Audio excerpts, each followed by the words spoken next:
George, appreciate your time today. Let's start with that game last night. On the surface, it looks like it could have been a real monkey off the back moment for a team that's really struggled as of late.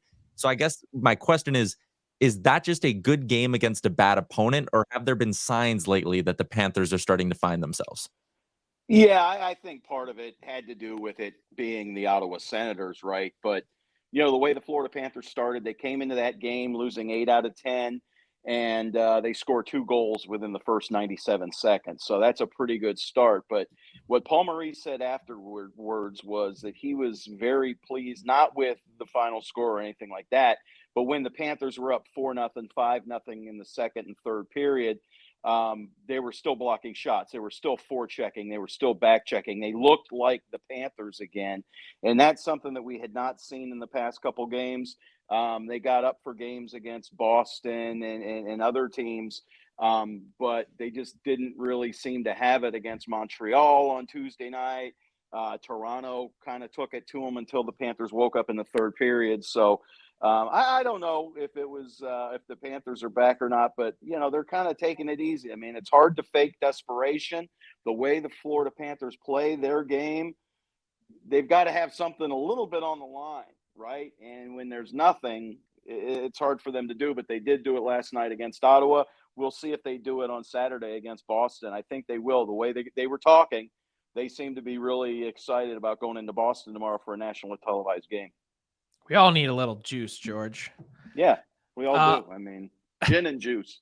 Yeah, at times. Want to ask you about Vladimir Tarasenko because he came in and he's put up numbers and he's played well. But by my count, the Cats are 5-7-1 or something like that since he's arrived. What's going on there? Well, a lot of fans are talking about, that Bill Zito wrecked the team's chemistry and all that, and it's nonsense.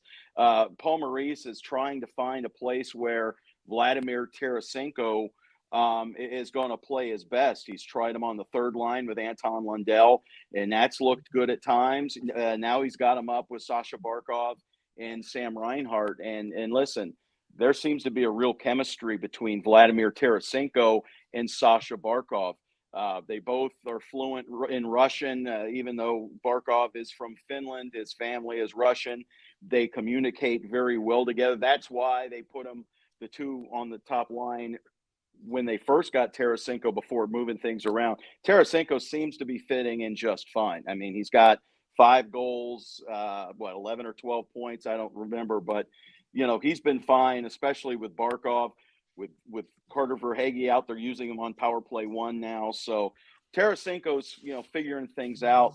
Remember, last year was the first time when he got traded to the Rangers. That was the first time he ever switched teams. Now he's done it a couple times, right? So the Panthers are using this time again to figure things out, get things right going into the playoffs. And Vladimir Tarasenko, I believe, fits into that narrative.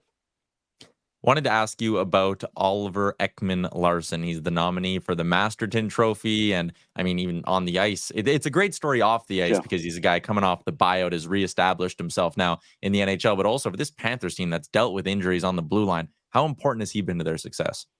Just a terrific signing. I think when you saw him get bought out by Vancouver, knowing that Florida was going to be without Aaron Ekblad, you're going to be without Brandon Montour to start the season. It seemed like a perfect fit, and the Panthers signed him, and it has been. I mean, ever since we spoke to him day one after the signing, and again before training camp, just a guy that didn't want to really talk about the buyout and what had happened in Vancouver. He had been injured a number of times in Vancouver, including last season, where he started the season with a foot injury and then re-aggravated that in February.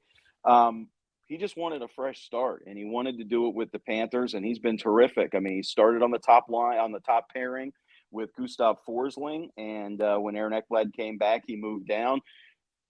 That's one thing Paul Maurice talked about when he did move down. He said he didn't, he may have had reduced minutes, but he didn't reduce his bite. And he said that the bite in his game has been fantastic, and it's been ongoing, and he really hasn't slowed down. Now that you've got Ekblad out, he's back up with Forsling and looks pretty good again. All right, there we go. George Richards from Florida Hockey Now. Appreciate your time, George. Thanks for doing this again. Good seeing you guys. See ya. What's up, hockey fans? If you enjoyed that video, then you need to be hitting the subscribe button right here at Daily Faceoff. Exclusive interviews and analysis from our hockey insider Frank Saravalli, fantasy updates from Brock Sagan, and a daily live show at noon Eastern, Monday through Friday. You don't want to miss any of the fantastic content, so hit that subscribe button.